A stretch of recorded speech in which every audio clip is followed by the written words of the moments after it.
umenye ko mu minsi y'imperuka hazabaho ibihe biruhije bigoye kwihanganira. Igihugu kizagurukira ikindi.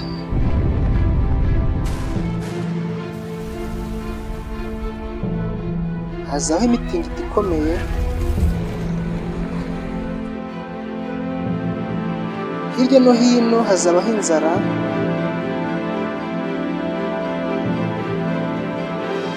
ibyorezo by'indwara, abantu bazafite ubugome badakunda ibyiza.